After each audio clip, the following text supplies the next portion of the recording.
கொஞ்சம் shut down அப்படிங்கிறதுனால நேற்றுக்கு நான் வந்து எதுவும் அரைக்க முடியாது ஒன்று வீடியோ வந்து போட முடியல. அதனால் நேற்றுக்கு நான் வந்து போடலை. நேற்றுக்கு நான் வந்து ஒரு வீடியோ போட்டிருந்தேன். வரலட்சுமி நோம்பு வந்து எப்படி கொண்டாடுறது, எப்படி முறையாக கொண்டாடுறது, யாருன்னா வந்து போட்டிருந்தேன். பார்க்காதவா வந்து பாருங்கள். நேற்றுக்கு இதில் இங்கேருந்து ஆரம்பிக்கிறதுக்காக நேற்றுக்கு நான் வந்து சொல்லி போட்டிருந்தேன். அப்படியே நேற்றுக்கு நான் பேசிவிட்டு அதை வந்து பார்த்துருப்பேன்னு நினைக்கிறேன். பார்க்காதவா வந்து பாருங்கள். இன்றைக்கி நம்ம என்ன பார்க்க போகிறோம் அப்படின்னு கேட்டீங்கன்னா, என்னோடய சப்ஸ்கிரைபர் ஒருத்தர் வந்து பார்த்தீங்கன்னா கேட்டிருந்தா ரசம் ஃப்ரீ மிக்ஸ் வந்து ரெடி மிக்ஸ் வந்து போடுங்க அப்படின்னு சொல்லி கேட்டிருந்தா. காயத்ரின்னு ஒரு சிஸ்டர் வந்து கேட்டிருந்தாங்க. அவங்களுக்காக நான் இன்றைக்கி வந்து அதுதான் வந்து ரெடி பண்ண போகிறேன். ரசம் ஃப்ரீ மிக்ஸ் பொடி வந்து பண்ண போகிறேன் இன்றைக்கி. அதை நம்ம வந்து பார்க்க போகிறோம். இப்படி இடையில டைம் கிடைக்கிறத நான் உங்களுக்கு மாதிரி ஃப்ரீ மிக்ஸ் வந்து ரெடி மிக்ஸ் வந்து போடுறேன். டெய்லியுமே வந்து வரும். இடையில உங்களுக்கு வேறு ஏதாவது வீடியோஸும் வந்து வந்தாலும் வரலாம். சொல்ல முடியாது, எனக்கு கரெக்டாக வந்து சொல்ல முடியறதில்ல. வேலை எப்படி இருக்கோ அந்த மாதிரி பொறுத்து நான் வந்து போடுறேன். இடையில உங்களுக்கு ஃப்ரீ மிக்ஸ் பொடியும் வந்து வரும். இப்போ நம்ம வந்து பார்க்க போகிறது ரசம் ஃப்ரீ மிக்ஸ் பொடி தான் வந்து பார்க்க போகிறோம். இது தேவையானதெல்லாம் ஃபஸ்ட்டு க்ளோஸ்அப்பில் காமிச்சிருக்கேன், பார்த்துருப்பேன்னு நினைக்கிறேன். இப்போ நம்ம ஃபஸ்ட்டு நான் உங்களுக்கு அளவோட கூட சொல்லிடுறேன். இப்போ பார்த்திங்கன்னா இந்த கப்பு வந்து எடுத்துட்டுருக்கேன். இது வந்து ஒரு 50 கிராம் வந்து இருக்கும் கிட்டத்தட்ட. இதில் வந்து ஒரு கப்பு வந்து துவரம்பருப்பு வந்து எடுத்துட்டுருக்கேன். அதில் 2 கப்பு வந்து பார்த்திங்கன்னா தனியாக வந்து எடுத்துட்டுருக்கேன். இந்த கப்பாலேயே இதே கப்பாலேயே வந்து பார்த்திங்கன்னா 1/4 கப்பு ஜீரகம் வந்து அதாவது மிளகு வந்து எடுத்துட்டுருக்கேன். மிளகோட காரம் நிறைய வேணும், அதனால் மிளகு வந்து ஒரு 1/4 கப்பு வந்து எடுத்துட்டுருக்கேன். எல்லாம் அதே அளவு ஒரே கப்பு தான். அந்த கப்பால் ஒரு 1/2 கப்புக்கு ஜீரகம் வந்து எடுத்துட்டுருக்கேன். புளி வந்து பார்த்திங்கன்னா ஒரு எலுமிச்சம்பழம் சைஸ் பெரிய எலுமிச்சம்பழம் வச்சுக்கோங்க. நம்ம வறுத்து பொடிச்சுக்கிறதுக்கு வேணும். கருப்பு புளியாக இருக்குது, அதை வந்து எடுத்துட்டுருக்கேன். நான் இல்லை ஒரு எலுமிச்சம்பழம் சைஸ் பெரிய எலுமிச்சம்பழமாக அதை வந்து எடுத்துட்டுருக்கேன். மிளகா வத்தல் ஒரு 7-8 மிளகா வத்தல் வந்து எடுத்துட்டுருக்கேன். கொஞ்சமாக பெருங்காய கட்டி வந்து எடுத்துட்டுருக்கேன். பெருங்காய கட்டி போடும்போது உங்களுக்கு கொஞ்சம் வாசனையாக நல்லா இருக்குனால இதை வந்து எடுத்துட்டுருக்கேன். அப்படி இல்லைன்னா நீங்கள் பெருங்காய பொடியாக வந்து போட்டுக்கோங்க. பிடிக்கிறத போட்டு நடுவோம். வறுக்கும் போது சேராதுங்க. அதனால் கடுகு கருவேப்பிலையும் வந்து எடுத்துட்டுருக்கேன். அதை வந்து கடைசியில் நம்ம வந்து ஒரு வழியாக தாளிச்சே வந்து கொட்ட போகிறோம். அதுக்கு வந்து பார்த்திங்கன்னா கடுகு கருவேப்பிலை வந்து எடுத்துட்டுருக்கேன். இதை நம்ம வந்து லாஸ்ட்டு தான் வந்து யூஸ் பண்ண போகிறோம். இப்போதைக்கு இது தேவையில்லை. இதை நம்ம வந்து எடுத்து வச்சிடறோம். இப்போ நம்ம இந்த ஒரு பேனில் இது எல்லாமே வந்து வறுத்துக்க போகிறோம். இப்போ நம்ம ஒன்று அப்படி எப்படி வறுக்கிறது அப்படிங்கிறது பார்ப்போம். இல்லை அளவோடு வந்து சொல்லியிருக்கேன். மிளகாவத்தில் வந்து ஒரு 7 மிளகாவத்தில் வந்து எடுத்துட்டுருக்கேன். மிளகோட காரம் நிறைய அதிகமாக இருக்கணும், அதனால இதை வந்து கம்மியாக எடுத்துட்டுருக்கேன். இதை நீங்கள் வந்து பொடிச்சு எடுத்து வச்சுக்கிட்டேன்னா உங்களுக்கு வந்து நீங்கள் எப்போ வேணால் ரெடி மிக்ஸ் நீங்கள் அப்படியே அதாவது இது 3 in 1 வந்து பண்ணலாம். இந்த ஒரு பொடி வந்து பார்த்திங்கன்னா உங்களுக்கு 3 விதமான ரசம் வந்து ரெடி பண்ணலாம். ஒன்று வந்து பார்த்திங்கன்னா பருப்பு நல்லா வேக வச்சு கடைஞ்சிட்டு பருப்பை சிலிப்பிட்டு அதில் வந்து இது நம்ம பொடியெல்லாம் போட்டு கொதிக்க வச்சு அப்படியே வந்து வைக்கலாம். இன்னொன்று இந்த ரசமெல்லாம் வந்து ரெடி பண்ணி வச்சுட்டு எலுமிச்சம்பழம் புழிஞ்சு எலுமிச்சம்பழம் ரசமாகவும் வந்து வைக்கலாம். அடுத்தது இன்னொன்று வந்து பார்த்திங்கன்னா சாதாரணமாக இந்த பொடியை அப்படியே ஒரு வெந்நீரை விட்டுட்டு ரெடி பண்ணி அப்படியே நமக்கு வச்சுன்னா அவ்வளோதான். நம்மளோட ரெடியாக நம்ம தாளிச்சு கிச்சு எல்லாம் ரெடியாக வந்து பண்ணிடுறோம். அதில் மேலே கொஞ்சம் நெய்யை விட்டுட்டேன்னா ஒரு நுரைக்கும் போது ரொம்ப சூப்பராக வந்து இருக்கும். இந்த ரெடி மிக்ஸ் வந்து நீங்கள் வந்து ட்ரை பண்ணி பாருங்கள். இப்போ நான் அது எப்படி பண்ணுறதுன்னு வந்து உங்களுக்கு காட்டுறேன், வாங்க பார்க்கலாம். பற்ற வச்சுக்கிறேன். எல்லாமே ட்ரையாக தான் வந்து வறுக்கணும். சிம்பிளாக வச்சுக்கோங்க. சிம்பிள்னா ரொம்ப சிம்பிளாக வேண்டாம், ரொம்ப பெருசாக வேண்டாம், மீடியமாக வந்து வச்சுக்கோங்க. ஒன்று சூடாகட்டும். ஃபஸ்ட்டு துவரம்பருப்பு வந்து வறுத்துப்போம். அதாவது ரொம்ப சிவக்க வறுக்கணுன்னே கிடையாது எதுவும். நான் உங்களுக்கு வறுக்கிற பதமும் அப்படியே வந்து காட்டுறேன். ரொம்ப சிவக்க வறுக்க வேண்டாம். ஒரு சூடு வந்து இருந்தால் போதும். தொட்டால் ஒரு சூடு இருக்கணும். இந்த அளவுக்கு இருந்தால் போதும். ரொம்ப சிவக்க வேண்டிய அவசியமே கிடையாது. இதை வந்து நான் வந்து போட்டு விடுறேன். இதால் 1 கப்பு துவரம்பருப்பு வந்து எடுத்துட்டுருக்கேன். இன்னொரு தடவை சொல்கிறேன். இதால் 1 கப்பு துவரம்பருப்பு வந்து எடுத்துட்டுருக்கேன். ஒன்று ஒன்றா வறுக்கும் போது அப்படியே உங்களுக்கு சொல்கிறேன் இன்னொரு தடவை. இப்போ நான் வந்து மீடியமாக தான் வந்து வச்சுட்டுருக்கேன். மீடியமில் வச்சுட்டு இதை வந்து நான் வறுத்துக்கிறேன். ரொம்ப செவக்கணும், ரொம்ப ஒரு மாதிரி கருகிற மாதிரிலாம் வறுத்துறாதீங்க. ரொம்ப செவக்கணும்னு அவசியம் கிடையாது. ஒன்று தொட்டால் ஒரு நல்லா ஒரு சூடு வேணும். அதுதான் வந்து அதோட பதம். அந்த அளவுக்கு வறுத்துனா போதும். இப்போ வறுக்கட்டும். இது ஆனதுக்கப்புறமா நமக்கு வந்து காட்டுற இடத்துக்கு போடுறத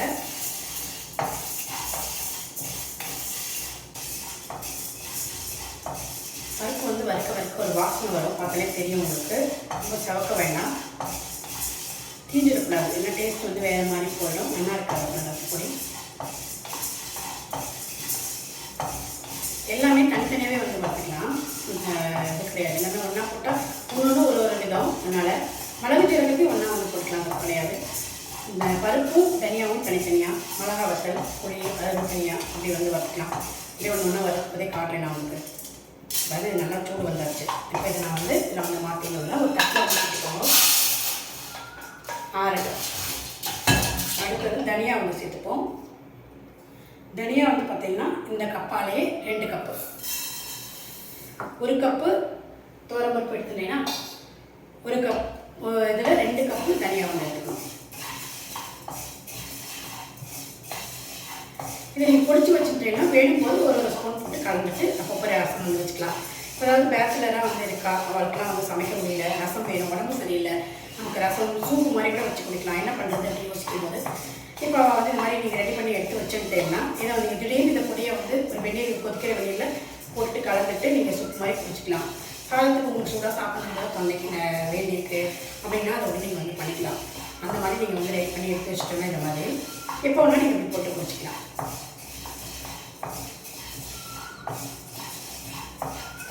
எல்லாமே ரொம்ப மீடியமாக வந்து வச்சுக்கிறேன், ரொம்ப பெருசும் இல்லை ரொம்ப சின்னதும் இல்லை, வந்து வச்சுக்கிறேன்.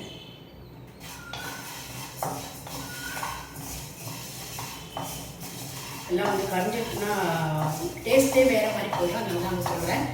நல்லா ரொக்கம் வந்து வறுத்துக்கணும், அதாவது சூடாகிற மாதிரி பார்த்து வந்து வறுத்துக்கணும். கறியாவிக்கு தொட்டால் ஒரு சூடு வேணும், அந்த அளவுக்கு வந்து வறுத்துனா போதும்.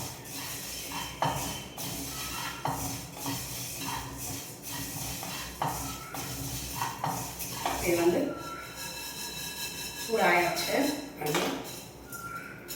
நல்லா சூடாயாச்சு. வறுக்கும்போதே உங்களுக்கு அதோட வாசனை எல்லாம் வரும், பார்க்கவே தெரியும் உங்களுக்கு. சூடாகிட்டு இதையும் வந்து இதை கொட்டிக்கிறேன். எல்லாம் கொட்டி ஆற வைக்கிறது எல்லாம் ஒன்றா கொட்டி ஆற வச்சுக்கணும். அடுத்தது மிளகும் ஜீரகத்தையும் ஒன்றாவே வந்து போட்டு, மிளகு வந்து வெடிக்கும், அதனால் ஒன்றாவே வந்து போட்டு வறுத்து நடுவோம். இது நான் வந்து சொன்னேங்க உங்களுக்கு, இது வந்து 1/4 கப்பு, அதாவது இது ஜீரகம் வந்து 1/2 கப்பு, மிளகு வந்து 1/4 கப்பு, இதே அளவாலே.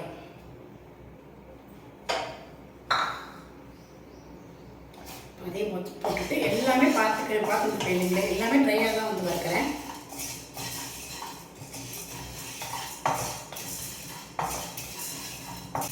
பெருங்காயம் மட்டும் கடைசி தனியாக வந்து வறுத்து வச்சுக்கணும், ஏன்னா அது பொரியும்.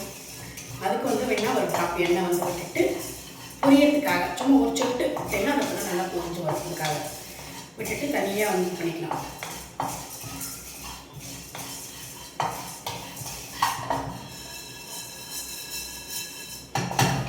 நான் இந்த பேன் வந்து எடுத்துகிட்டு இருக்கேன், உங்களுக்கு எது சொல்லணுமோ அதில் வந்து நீங்கள் வந்து வறுத்துக்கலாம். இதுதான் வறுக்கணும் கிடையாது, சீஞ்சட்டியில் எல்லாம் கூட வறுத்துக்கலாம். அது சூடு ஜாஸ்தி ஏற வரைக்கும் பார்த்து கஷ்டமாக வறுத்து எடுத்துக்கலாம் போதும்.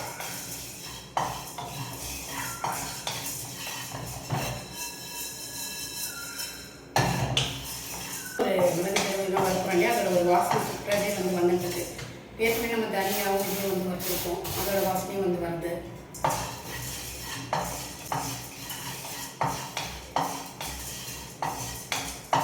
நல்லா பொடிச்சு நம்ம ஒரு ஈரம் இல்லாததுக்கு ஒரு பாட்டில்லையோ டப்பாலையோ போட்டு எடுத்து வச்சிட்டிங்கன்னா நீங்கள் நல்லா உங்களுக்கு 5-6 மாதத்துக்கு சூப்பராக வந்து வரும். கீழே வராது, கிட்டே போகாது. பொடியெல்லாம் நம்ம சாம்பார் பொடியெல்லாம் என்ன பண்ணுறோம், அப்போ போக பொடிச்சு வச்சுக்கிறோம், அந்த மாதிரி தான் இதுவும்.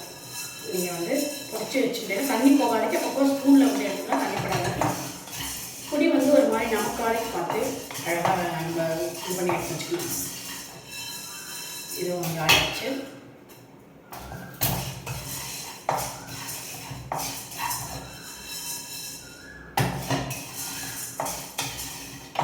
இதே நான் வந்து மாற்றிடுறேன்.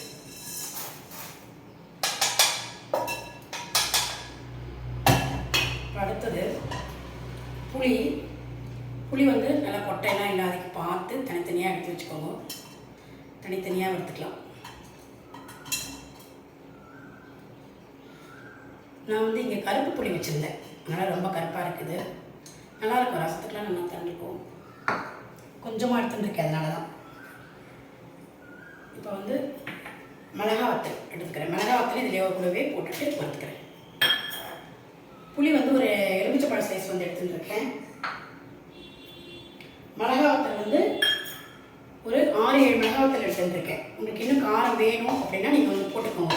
ஏற்கனவே நம்ம மிளகு ஜீரகம் இருக்கும், மிளகோட ஒரு காரமும் வந்து இருக்குது. அப்படி இதை நீங்கள் பொரிச்சு பார்த்துட்டு பத்தலை அப்படின்னா நீங்கள் தனியாக வந்து மிளகா பொடி போட்டுக்கலாம், பொடிச்சு போட்டுக்கலாம் மிளகாவை. அப்படி இல்லைன்னா மிளகா வந்து பொடிச்சு போட்டுக்கலாம். நீங்கள் போட்டு நீங்கள் பொடிச்ச கிலோ காரம் எப்படி வேணுமோ விட்டுன்னு பார்த்தா தானே தெரியும் இல்லையா, அதுக்கு தகுந்த மாதிரி வந்து போட்டுக்கலாம். அடுத்தது இதுக்கு வந்து கல் உப்பு தான் வந்து போடணும். கல் உப்பை பொடிக்கும் போது அந்த மிக்சியில் வந்து போட்டுவிடுவோம். அப்படியே பொடிச்சே வச்சுக்கிடுங்க ரெடியாக. உப்பையும் வறுத்து கூட போடலாம். எனக்கு உப்பு ஒரு ஈரம் பசம் இருக்கும் இல்லையா, அந்த ஈரம் இல்லாத இருக்குன்னா சும்மா ஒரு பரட்டு ஒன்று சூடாக்கிட்டு இதில் வந்து போட்டுக்கலாம். இந்த ஒரு நமக்காதைக்கு இருக்கிறதுக்கு வேண்டி நம்ம ஒன்று சூடாக்கிக்கிறோம். எல்லாமே ஒரு வாசனையும் வரும். அதனால இந்த மிளகாய் புளியும் வந்து வறுத்துக்கிறோம். புளியோட ஒரு ஈரம் இருக்கும் பார்த்தீங்களா, அதனால தான் அதையும் ஒரு பரட்டுக்கிறோம். இதுவும் ஆயாச்சு. போட்டுக்கிறேன் எல்லாமே சேர்ந்தாப்புல. இது வந்து நம்ம தனியாகவே வந்து கூட வச்சுக்கலாம். அதை பொடிச்சிட்டு அப்புறமா கூட இதை வந்து போட்டு பிடிச்சிக்கலாம். அந்த மாதிரி தனியாகவே வந்து வச்சுக்கலாம். அதோட வைக்கணும்னு அவசியம் கிடையாது. இதை நான் வந்து தனியாகவே வந்து போட்டுக்கிறேன்.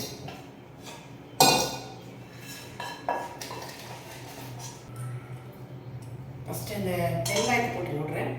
அதுக்கப்புறமா கல்லுப்பு வந்து பார்த்துக்கலாம். சும்மா ஒரே ஒரு ட்ராப் எண்ணெய் வந்து விட்டுட்டா போதும்.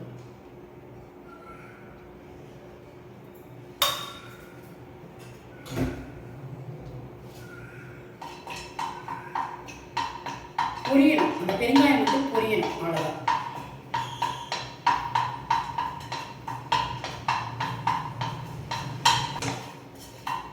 நல்லா பொரிஞ்சிட்டு இதில் ஆஃப் பண்ணிடுறேன். இதையும் இதில் வந்து போட்டுருங்க. நல்லா ஆறட்டும். உப்பு வந்து பார்த்திங்கன்னா நான் உங்களுக்கு காட்டுறேன்.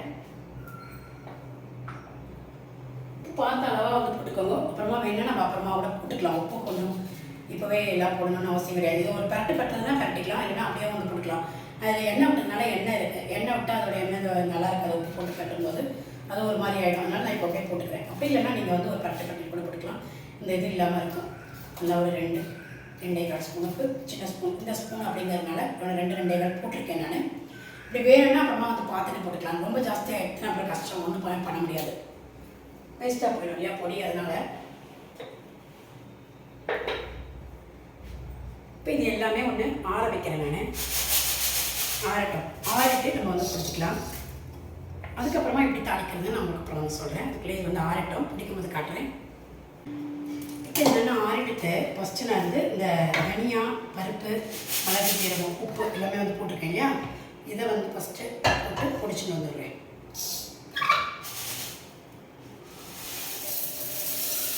இது ஃபஸ்ட்டு ஒரு சுற்றிக்கிறேன். அதுக்கப்புறமா அதையும் பொடிச்சு ஆனால் பரபரப்பாக இருக்கணும். ரொம்ப நைஸாக பொடிச்சிடக்கூடாது. அப்புறமா ரசம் சாம்பார் மாதிரி ஆகிடும். அதனால் பார்த்திங்கன்னா கொஞ்சம் குறக்கரப்பாக வந்து பொடிச்சுக்கோங்க.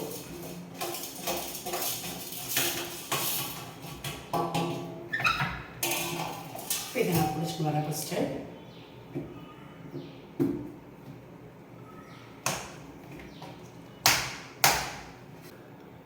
இப்போ இங்கே பாருங்கள் நல்லா குறகரப்பாக வந்து பொடிச்சுட்டுருக்கேன். பார்த்தாலே தெரியும் உங்களுக்கு. இன்னும் ஒரு குறகரப்பாக இன்னும் சுற்றி கூட சுற்றணும். இதையும் போட்டுட்டு அதுக்கப்புறமா வந்து சுற்றிக்கலாம்னு சொல்லிவிட்டு இதையும் வந்து விட்டுடுறேன். இதில் வந்து மிளகா வத்தல், புளியும் வந்து இருக்குது. இப்போ நம்ம அதை வறுத்து எடுத்து வச்சுக்கிறது. இதையும் போட்டுட்டு திருப்பி வந்துடுறேன். இங்கே பாருங்கள் இந்த மாதிரி நல்லா குறகரப்பாக இப்படி வந்து அரைச்சிக்கணும். நல்லா வந்து அரைச்சிடாச்சு. நல்லா இது வந்து ஆற விட்டுடும். நல்லா ஆறிட்டு அப்புறமா ஒரு பாட்டிலில் வந்து நம்ம வந்து இது பண்ணிக்கலாம். இப்போ நான் உங்களுக்கு காட்டுறதுக்காக இதில் வந்து கொட்டி காட்டுறேன். ஆற வச்சுட்டு நம்ம வந்து பாட்டிலில் வந்து இது பண்ணிக்கலாம். ரொம்ப நைஸாக இருக்கக்கூடாது, அது மாதிரி ரொம்ப குறக்குறன்னு இருக்கக்கூடாது. மீடியமாக வந்து கொடுத்துக்கோங்க. ரொம்ப நைஸாக இருந்தால் சொன்னேன்னு சாம்பார் மாதிரி ஆகிடும்.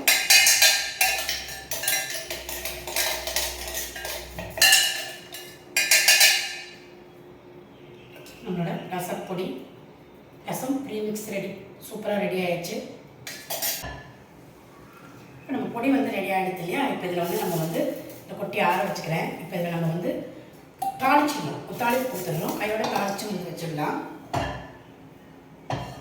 அது பார்த்தீங்கன்னா நான் வந்து கொஞ்சம் பெருங்காயம் போட்டு ஒரு ட்ராப் எண்ணெய் வந்து விட்டுருந்தேன்னா அந்த எண்ணெய் வந்து இருக்குது. அதுலேயே இது சும்மா ஒரு கட்டினா போதும்.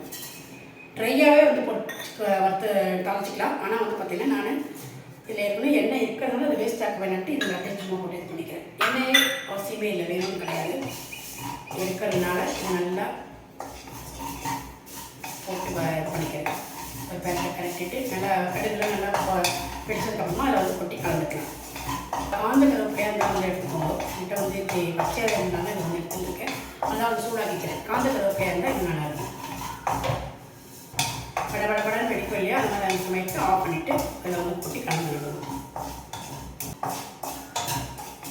இப்போ இது நல்லா வந்து கடுகு வந்து வெடிச்சு வச்சு நல்லா சூப்பராக இதை வந்து நான் வந்து மாற்றிடுவேன். தனியாக வந்து இதில் வந்து கொட்டிடுவோம். ஆஃப் பண்ணிடுறேன்.